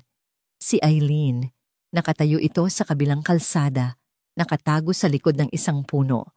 Ang mga mata ay matalim na nakamasid sa gate, naghihintay na parang isang buwitre. Agad na kinabahan si Consuelo. Kinuha niya ang kanyang telepono para tawagan si Victor, ngunit bago pa man niya ito magawa, tumunog na ang bell. Nagsimula ng maglabaasan ang mga estudyante. Nakita ni Eileen si Mia na naglalakad palabas mag-isa, medyo malayo sa ibang mga bata. Sa isang mabilis na kilos, tumawid si Eileen. Ng kalsada ang mukha ay biglang nagbago. Mula sa pagiging tuso ay naging isang kaawa-awang ina. Mia anak, sigaw niya na para bang matagal na silang hindi nagkita. Napahinto si Mia. Ang kanyang dugo ay tila nagyelo. Ang boses na yon. Ang boses mula sa kanyang mga bangungot. Inay. Halika rito anak, miss na miss ka na ni Inay, sabi ni Eileen papalapit na ngayon. Pero imbes na lumapit umurong si Mia. Ang takot ay mas malakas kaysa sa anumang pananabik. Huwag kang lalapit. Nanginginig na, sabi ni Mia. Bakit anak? Hindi mo ba ako namimiss? Kinukulong ka ba ng lalaking yon? Halika na itatakas kita. Sabi ni Eileen at sa isang mabilis na kilos, sinunggaban niya ang braso ni Mia. Ayoko, bitiwan niyo po ako. Nagsimulang magpumiglas, si Mia ang kanyang boses ay puno ng takot. Sa sandaling iyon, sumugod si Consuelo. Ang dating mahinhing kasambahay ay tila naging isang leona na prinoprotektahan ang kanyang anak. Bitiwan mo ang bata. Sigaw ni Consuelo, ang boses ay puno ng galit na hindi pa naririnig ni Mia kailanman. Nabitawan ni Eileen si Mia sa gulat. Humarap siya sa matanda. Sino ka? Para makialam, alila ka lang. At ikaw, anong klase kang ina? Isang demonyo na nagaanyong taob, ganti ni Consuelo. Akin ang anak ko, may karapatan ako sa kanya. Sigaw ni Eileen at muling sinubukang abutin si Mia. Ngunit bago pa man niya ito magawa, humarang si Consuelo at sa isang kilos na puno ng determinasyon, itinulak niya si Eileen ng buong lakas. Hinding-hindi mo siya makukuha. Bumagsak si Eileen sa semento. Hindi malakas, ngunit sapat na para mapahiya. Ang mga gwardiya ng eskwelahan at ilang mga magulang ay nagsimula nang maglapitan na alarma sa komosyon. Mabilis na niyakap ni Consuelo si Mia na umiiyak na ngayon sa takot. Halika na iha. Uwi na tayo, sabi niya habang tinatakpan ng mga mata ni Mia para hindi na makita ang nagwawalang si Eileen na pinapalibutan na ng mga gwardya. Habang kinakaladkad palayo si Eileen, isang huling sigaw. Ang binitawan niya isang sigaw na tumagos sa puso ni Mia. Hindi pa tayo. Tapos babalikan kita. Pag-uwi sa bahay agad, na ikinuwento ni Consuelo ang nangyari kay Victor na umuwi kaagad mula sa opisina. Niyakap ni Victor si Mia nang mahigpit na ramdaman ng panginginig sa munting katawan nito. Ang galit niya ay nasa sukdulan na, ngunit alam niyang hindi siya pwedeng magpadala dito. Kailangan niyang maging matalino. Kinagabihan, habang mahimbing nang natutulog si Mia, tumawag si Atty. Leon. May dala itong balita. Victor, may nakuha na ang investigator natin. Sabi ng abogado sa kabilang linya. Ang buong pangalan niya ay Eileen Reyes. Walang permanenteng tirahan, pero ang mas importante, mayroon siyang malaking utang sa isang ilegal na pasugalan sa Pasay. Halos kalahating milyon, kaya pala desperado. Isang piraso ng puzzle ang nalutas. Magagamit ba natin yan? Tanong ni Victor. Oo, pero may isa pang problema. Sabi ni Atty. De Leon, ang boses ay naging mas seryoso. Dahil sa insidente kanina sa eskwelahan, nag-file ng urgent motion ang abogado ni Eileen. Anong motion? Kinakabahang tanong ni Victor. Isang motion para sa isang supervised visitation. Ibig sabihin, inuutusan ng korte na magkaroon ng isang pag-uusap sa pagitan ni Mia at ng kanyang ina, kasama ang isang social worker mula sa DSWD. Napatayo si Victor. Ano hindi pwede? Matatakot lang ang bata. Wala tayong magagawa, Victor. Utos ito ng korte. Kung hindi tayo susunod, tayo ang lalabas na masama. Tayo ang iisipin nilang nagtatago ng bata mula sa sarili nitong ina. Napaupo si Victor, ang kanyang mga kamay ay napasabunot sa sariling buhok. Tila isang masalimuot na sapot ng gagamba ang sitwasyon at sa bawat pagpupumiglas niya, mas lalo lang siyang nababaon. Nakatakda ang supervised visitation sa susunod na linggo. Isang linggo para ihanda si Mia sa muling pagharap sa halimaw na matagal na niyang tinatakbuhan. Ang silid sa tanggapan ng DSWD ay maliit, walang buhay at amoy lumang papel. Ang mga dingding na kulay krema ay may ilang kupas na poster tungkol sa karapatang pambata, isang mapait na kabalintunaan sa nangyayari. Sa gitna ng silid ay isang mesang kahoy at ilang upuang plastik. Ito ang entablado para sa isang sapilitang pagkikita. Nakatayo si Mia sa likod ni Victor. Ang mga maliliit niyang kamay ay mahigpit na nakakapit sa tela ng kanyang pantalon. Ang bawat paghinga niya ay mababaw at nanginginig. Sa tapat nila, nakaupo na si Eileen. Ang anyo niya ngayon ay ibang-iba sa babaeng nagwawala sa eskwelahan. Nakasuot siya ng isang simpleng bestida, ang buhok niya ay maayos na nakapusod at ang mukha niya ay puno ng pinipilit na kalungkutan. Sa tabi niya ay isang abogadong mukhang tuso at isang social worker na may pagod na mga mata. Salamat sa pagdating. Simula ng social worker, isang babaeng nagngangalang Mrs. Santos. Layunin ng pag-uusap na ito na bigyan ng pagkakataon si Ginang Eileen na makausap ang kanyang anak sa isang ligtas na kapaligiran. Pinilit ni Victor na ngumiti. Naiintindihan po namin. Mia, anak, sabi ni Eileen. Ang boses ay malambing na parang pulot. Ngunit para kay Mia, ito'y lason. Kamusta ka na? Tingnan mo, may dala si Inay para sa'yo. Inilabas niya mula sa isang paper bag ang isang murang manika at isang kahon ng krayola. Mga bagay na hindi niya kailanman ibinigay kay Mia noon. Hindi gumalaw si Mia. Mas lalo lang humigpit ang kapit niya kay Victor. Huwag kang matakot sa akin, anak. Pagpapatuloy ni Eileen, ang mga mata ay nagsimulang mamasa-masa, isang perpektong pag-arte. Ako si Inay. Pinalaki kita. Hindi mo na ba ako naaalala? Sa sandaling iyon, Hindi na nakatiis si Victor. Humarap siya kay Eileen. Ang kanyang mga mata ay malamig na parang yelo. Itigil mo na tong palabas mo, Eileen. Mr. Alcantara, pakiusap. Simula ng social worker. Ngunit hindi siya pinansin ni Victor. Inilabas niya mula sa kanyang briefcase ang isang folder at inilatag ito sa mesa. Mga kopya ng mga dokumento mula sa private investigator. Talaga bang namimiss mo ang anak mo? O baka naman ang namimiss mo ay yung perang pampusta mo? Tanong ni Victor. Ang boses ay kalmado, ngunit may talim. Ayon dito, may utang ka na 487,000 sa isang pasugalan sa Pasay. Ayon din dito sa loob ng 2 taon, nakasama mo si Mia 7 beses kayong lumipat ng tirahan dahil hindi ka makapagbayad ng upa. Ito ba ang tinatawag mong pag-aaruga? Ang mukha ni Eileen ay biglang namutla. Ang pagkukunwari niyang kalungkutan ay napalitan ng purong gulat at galit. Tumingin siya sa kanyang abogado na tila nagulat din. Kasinungalingan. Yan, gawa-gawa lang niya yan para siraan ako.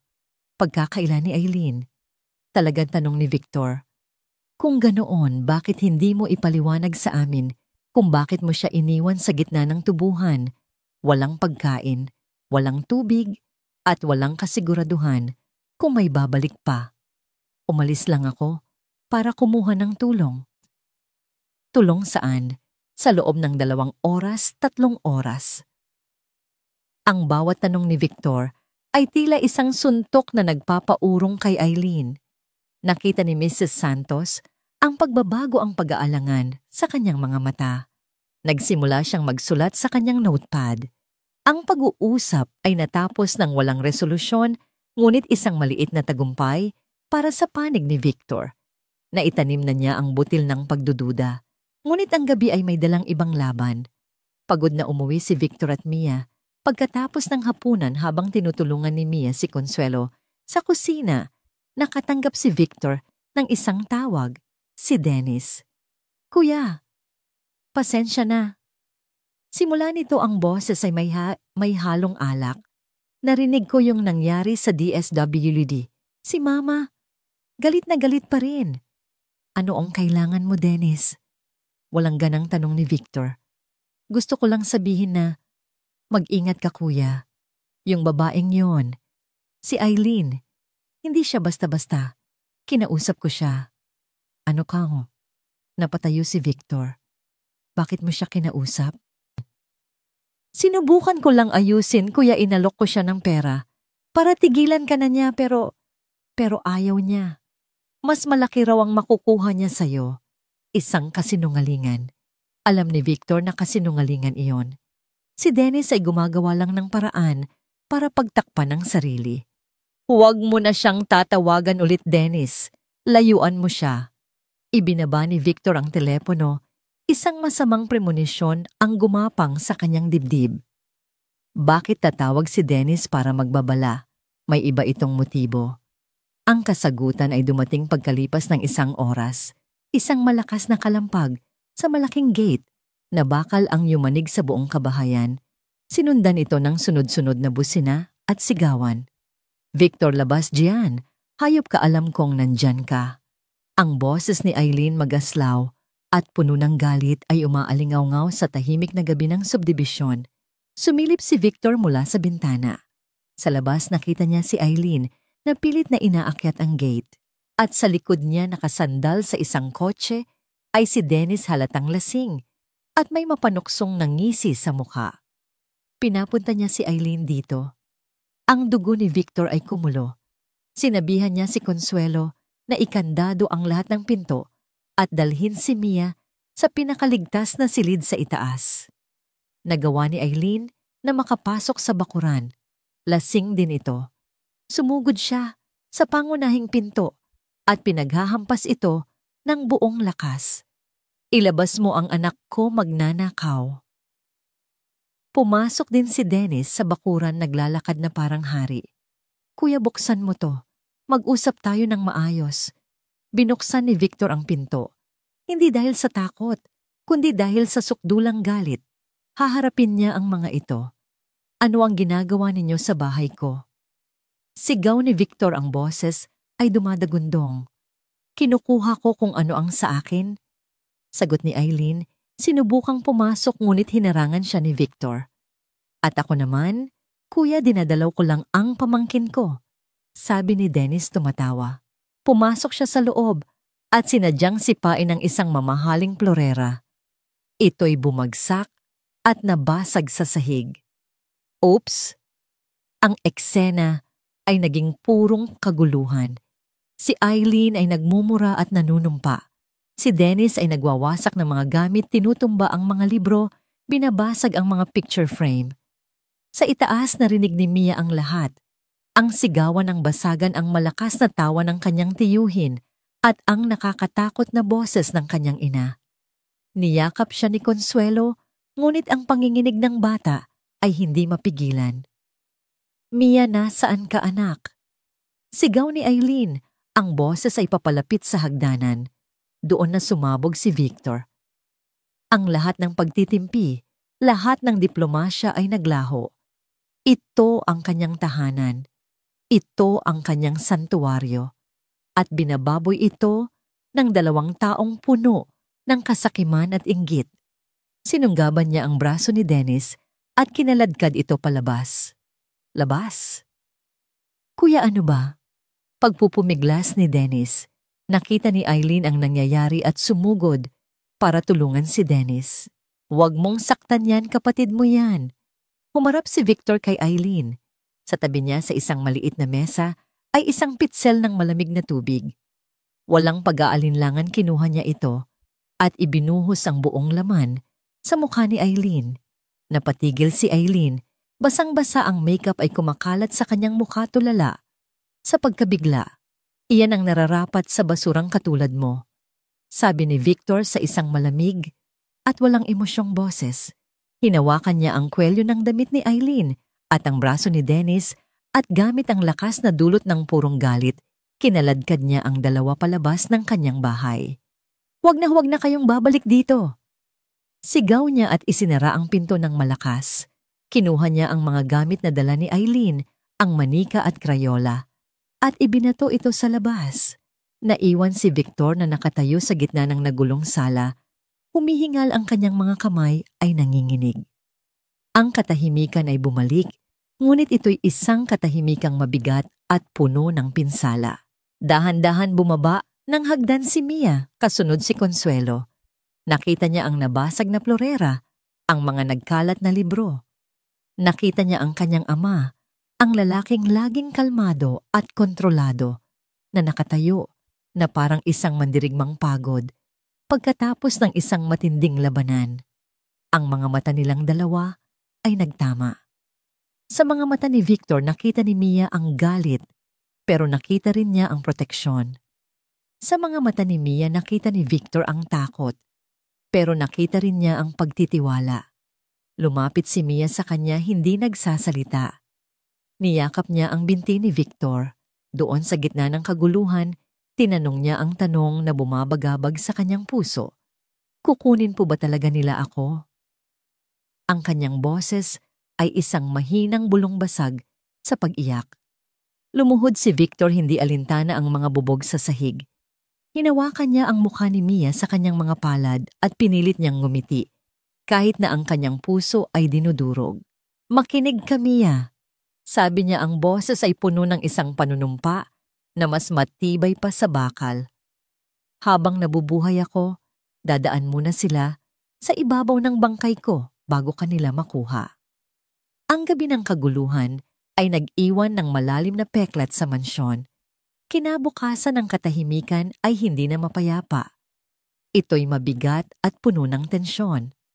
Si Consuelo ay tahimik na naglinis ng mga bubog at inayos ang mga natumbang gamit. Ang kanyang bawat kilos ay may kasamang buntong hininga. Si Mia naman ay hindi lumabas ng kanyang silid. Ang sigawan at basagan kagabi ay muling bumuhay sa kanyang mga pinakamatinding takot. Para kay Victor, ang galit ay napalitan na ng isang malamig at matalas na determinasyon. Ang kaguluhan kagabi ay hindi isang pagkatalo, kundi isang deklarasyon ng giyera. At sa giyerang ito, hindi siya pwedeng matalo. Alam niyang hindi na sapat ang mga ebidensya ng pagpapabaya. Kailangan niya ng isang bagay na tuluyang dudurog sa kredibilidad ni Eileen. Kailangan niya ng isang knockout punch. Agad niyang tinawagan si Attorney De Leon.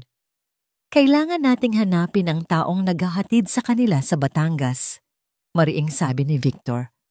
Ang taong nagmamaneho ng sasakyan, siya ang tanging saksi na makakapagpatunay na sinadya ni Eileen na iwan si Mia. Mahirap yan, Victor. Para tayong naghahanap ng karayom sa dayami. Pag-aalinlangan ng abogado. Hindi ako papayag na wala tayong gawin. Idoble mo ang bayad sa private investigator. Halughugin ninyo ang bawat sulok ng Batangas kung kinakailangan. Hanapin ninyo siya.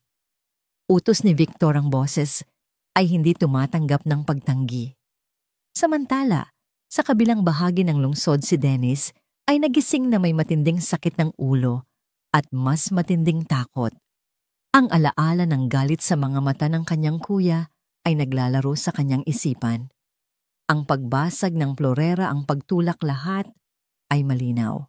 Ngunit ang pinakakakilabot sa lahat ay ang malamig na ekspresyon ni Victor matapos nitong buhusan ng tubig si Eileen. Iyon ay hindi lang galit. Iyon ay isang babala. Alam ni Dennis na sumobra na siya. Alam niyang kapag nalaman ng kanilang ina ang buong katotohanan na siya ang nagsulsol kay Eileen na mag-iskandalo siya ang malalagot. Kailangan niyang linisin ang kanyang pangalan at itapon ang lahat ng sisi kay Eileen. Kinuha niya ang kanyang telepono at tinawagan si Eileen. Nagkita sila sa isang murang coffee shop malayo sa mga lugar na karaniwan niyang pinupuntahan. Ano na namang kailangan mo? Bungad ni Eileen, ang galit sa nangyari kagabi ay bakas pa rin sa kanyang mukha. Kailangan mong mawala. Diretsahang sabi ni Dennis, inilapag ang isang makapal na brown envelope sa mesa. Kailangan mong umalis. Pumunta ka sa probinsya, magtago ka, wala akong pakialam. Basta huwag ka nang magpapakita. Tiningnan ni Eileen ang envelope, pagkatapos ay tumawa ng mapakla. At bakit ko naman gagawin yon? Malapit na ang hearing. Malapit ko nang makuha ang pera. Wala ka nang makukuha. Sabi ni Dennis, ang boses ay nanginginig sa takot at inis. Nababaliw na ang kuya ko. Sisirain niya tayong pareho. Kunin mo na to. 200,000 piso. Mas malaki pa yan sa pinapangarap mo. Kunin mo at kalimutan mo na kaming lahat. Nakita ni Eileen ang desperasyon sa mga mata ni Dennis. Napagtanto niya na ito na marahil ang huling pagkakataon na makakakuha siya ng malaking halaga. Ang kaso ay maaring tumagal ng ilang buwan at walang kasiguraduhan. Ito sa kabilang banda ay pera na sa kanyang kamay. Dinampot niya ang envelope at binuksan ito ng bahagya. Ang mga bungkos ng pera, ngumisi siya. Sige, pero sa isang kondisyon. Ano? Huwag na huwag mong babanggitin ang pangalan ko sa pamilya mo kahit kailan.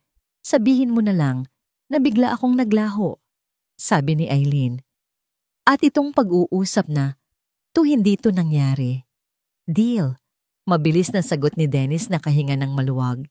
Ang hindi nila alam, sa kabilang kalsada, sa loob ng isang itim na kotse, na may tinted na bintana, isang lalaking may hawak na kamera, na may long lens ang tahimik na kumukuha ng litrato ng kanilang bawat kilos.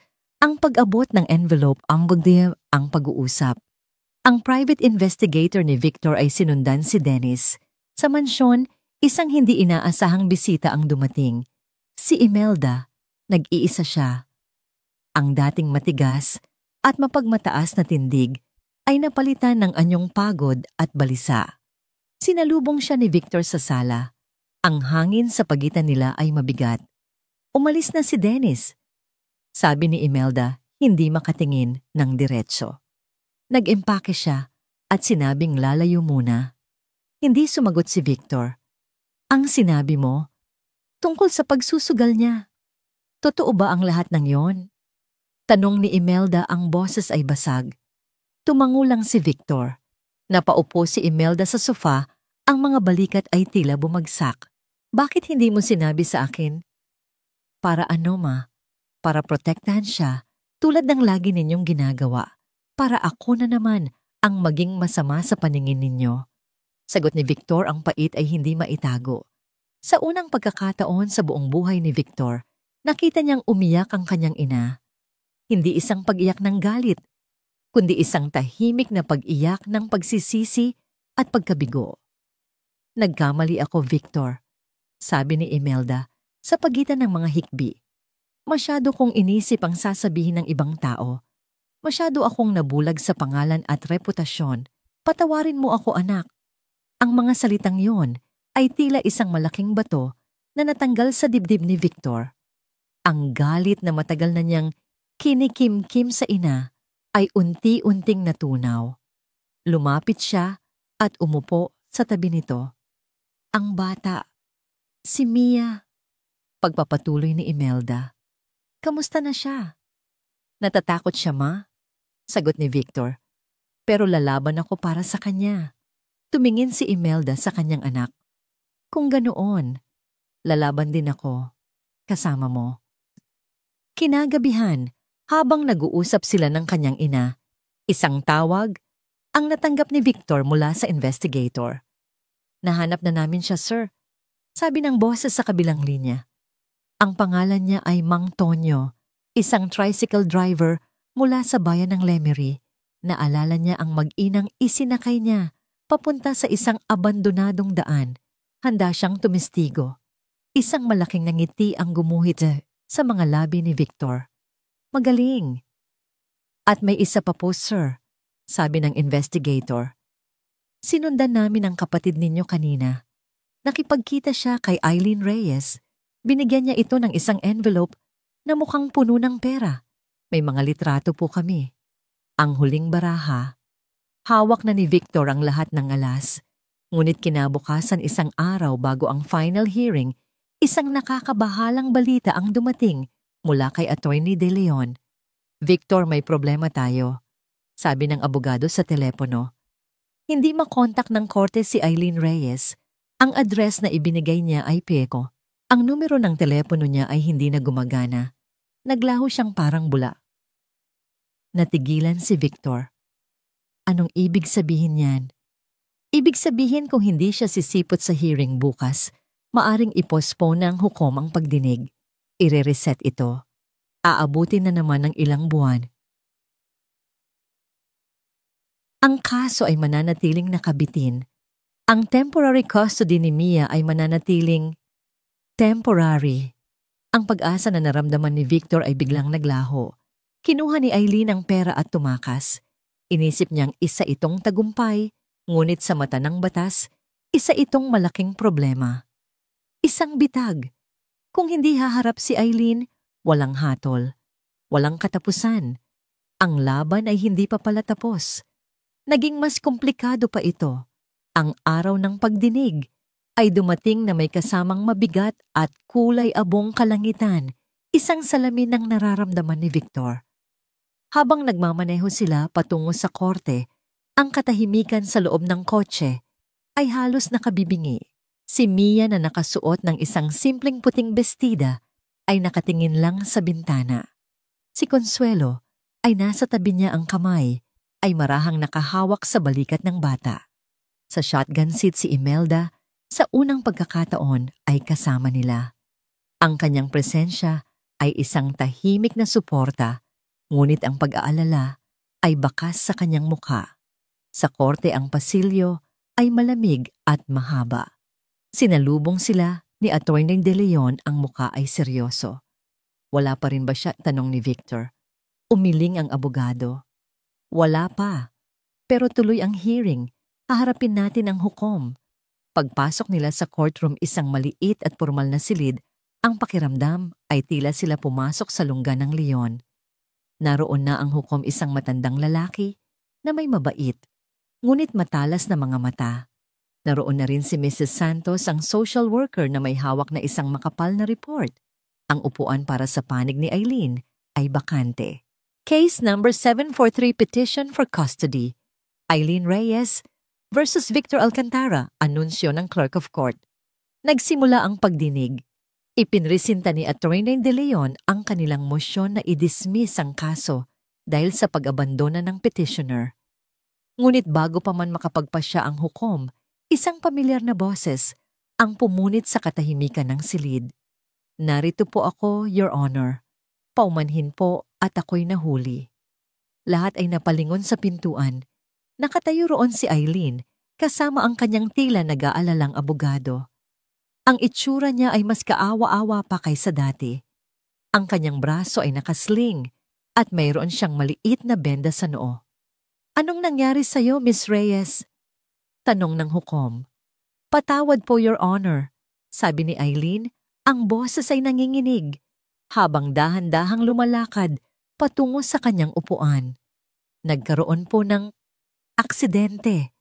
May mga taong masama ang loob sa akin. Tinangka po nila akong saktan dahil sa kasong ito. Isang malinaw na kasinungalingan, isang desperadong palabas, ngunit epektibo. Ang simpatya sa silid ay agad na bumaling sa kanya. Nagsisimula na naman siya." Bulong ni Victor sa kanyang abogado. "Hayaan mo lang siya ganti ni Attorney De Leon. Mas mataas ang aakyatin niya, mas malakas ang kanyang pagbagsak." Ipinatawag si Eileen sa witness stand. Doon inilahad niya ang isang kwentong puno ng luha at kasinungalingan. Sinabi niyang si Victor ay isang makapangyarihang tao na ginagamit ang pera para takutin siya. Sinabi niyang kinidnap nito ang kanyang anak. Sinabi niyang ang mga pasa ni Mia ay dahil sa pagiging sakitin nito at hindi dahil sa pananakit. At ang huli at pinakamasakit sa lahat, sinabi niyang mahal na mahal niya ang kanyang anak at gagawin niya ang lahat para mabawi ito. "Gagawin ang lahat?" tanong ni Attorney De Leon nang siya na ang mag-cross-examine. "Kasama ba doon ang pag-iwan sa kanya sa isang kalsada sa Batangas?" "Hindi ko siya iniwan.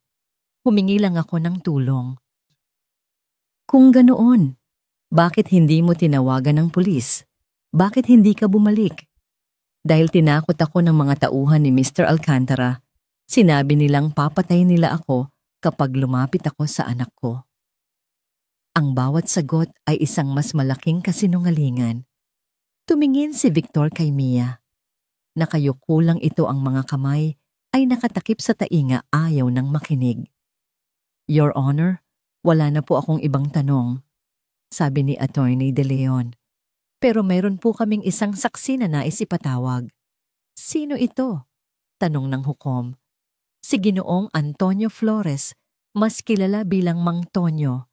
Pumasok si Mang Tonyo, isang payat na lalaking may kayumangging balat at mga matang sanay sa sikat ng araw. Isang simpleng tricycle driver. "Mang Tonyo," simula ni Attorney De Leon, "kilala mo ba ang babaeng ito?" Itinuro niya si Eileen. Tinitigan ni Mang Tonyo si Eileen. "Opo, sir. Siya po yung isinakay ko sa tricycle ko kasama ang isang batang babae.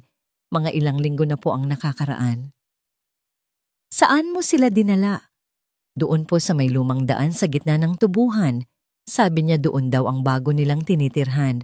Nagtaka nga po ako kasi wala namang bahay doon." "Anong nangyari pagkababa nila?" "Pinababa niya po yung bata na may dalang maleta.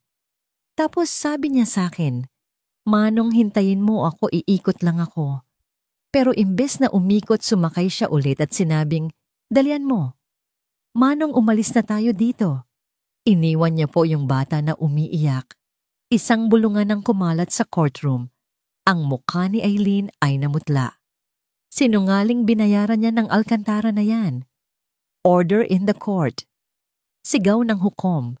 Hindi pa tapos si Attorney De Leon. "Your Honor, meron pa po kaming mga ebidensya."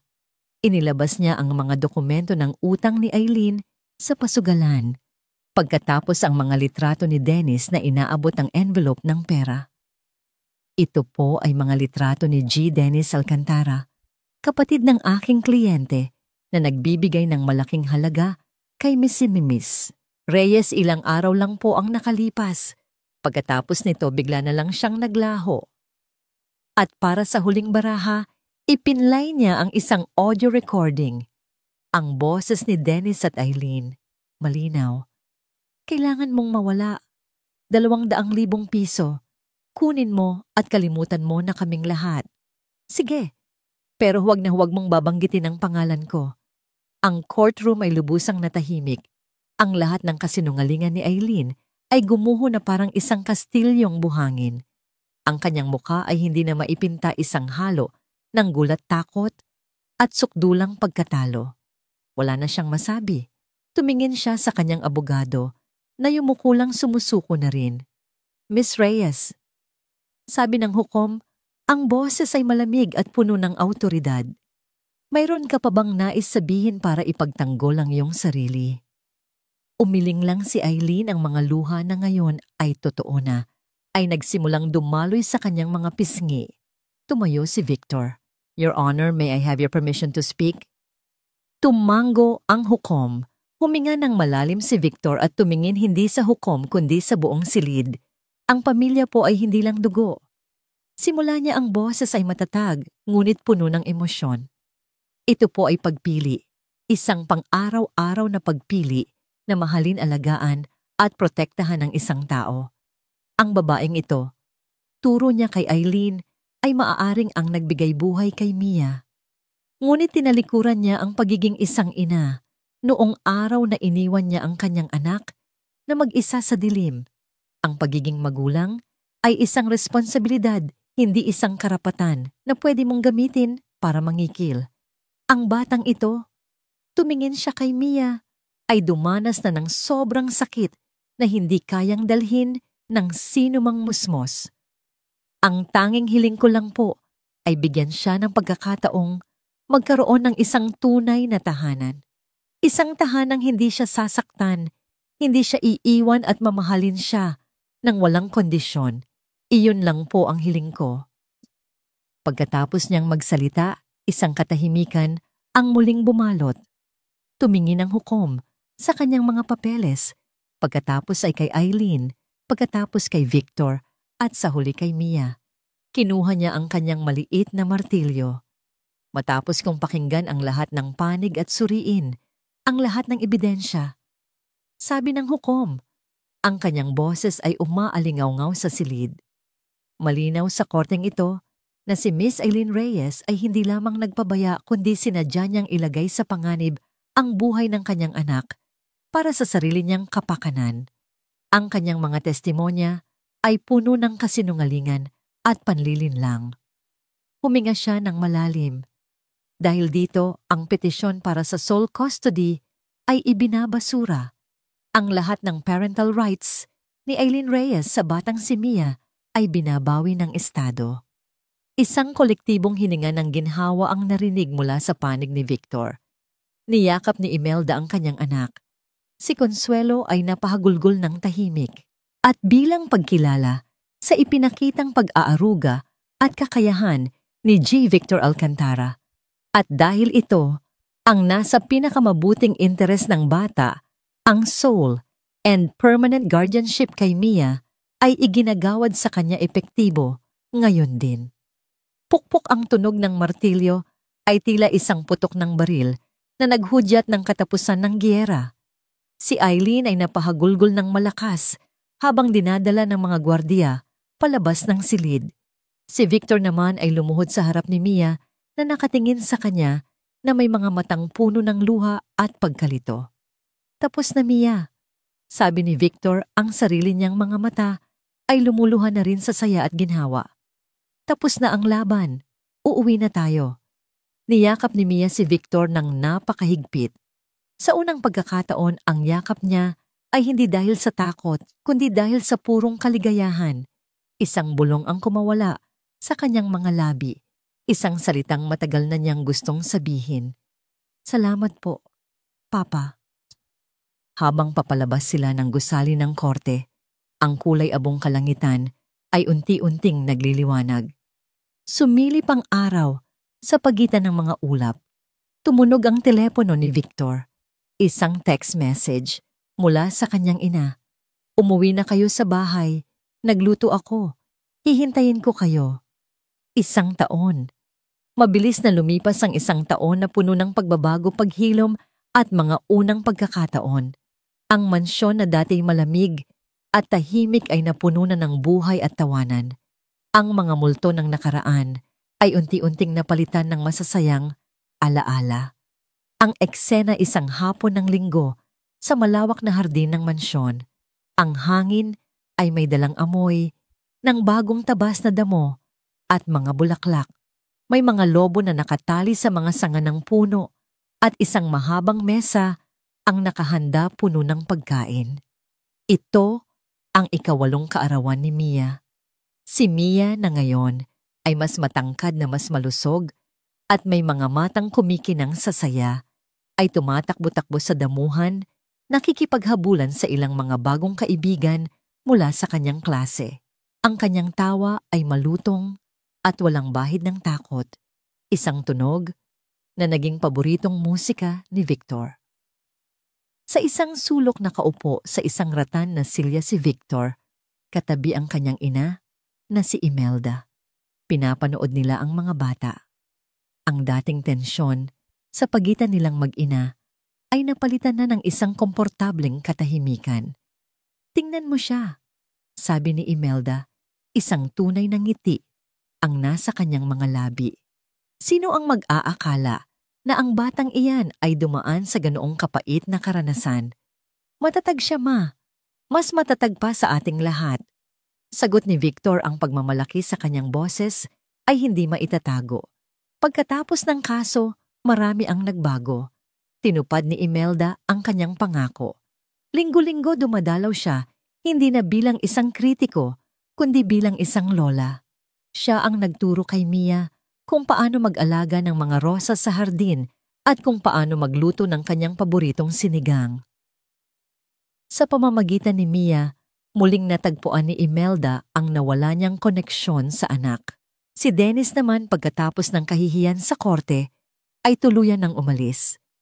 Ayon sa huling balita, nagsimula siya ng isang maliit na negosyo sa Cebu, sinusubukang tumayo sa sarili niyang mga paa. Minsan nagpapadala siya ng mga maikling text message kay Victor na ngungumusta. Hindi pa sila handang magpatawaran, ngunit ito'y isang simula. Lumabas si Consuelo mula sa kusina, may dalang isang malaking chocolate cake na may 8 kandila. "Halina kayo, magsisimula na ang kantahan." Nagtipon ang lahat sa paligid ng mesa. Habang kinakantahan si Mia ng happy birthday, ang mga mata niya ay naglakbay. Nakita niya si Consuelo na ngayon ay tila isang tunay na lola sa kanya.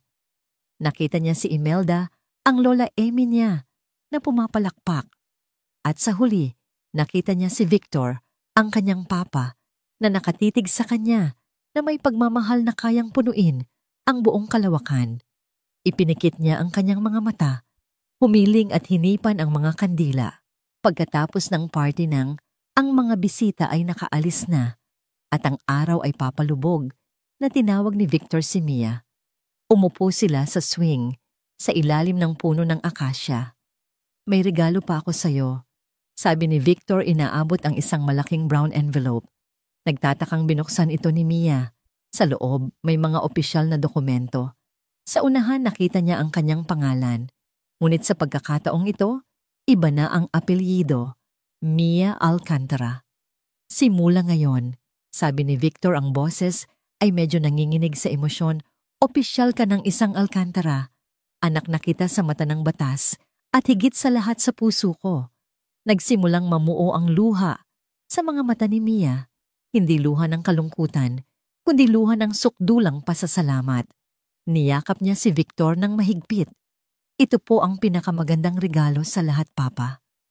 "Hindi pa yan ang lahat," sabi ni Victor, may kakaibang kislap sa kanyang mga mata. "May isa pa. Gusto kong may ipakita sa'yo. Halika." Sumakay sila sa kotse. Nagmaneho sila ng halos 1 oras pabalik sa pamilyar na daan patungong Batangas. Ang puso ni Mia ay nagsimulang kumaba. Bakit sila babalik doon?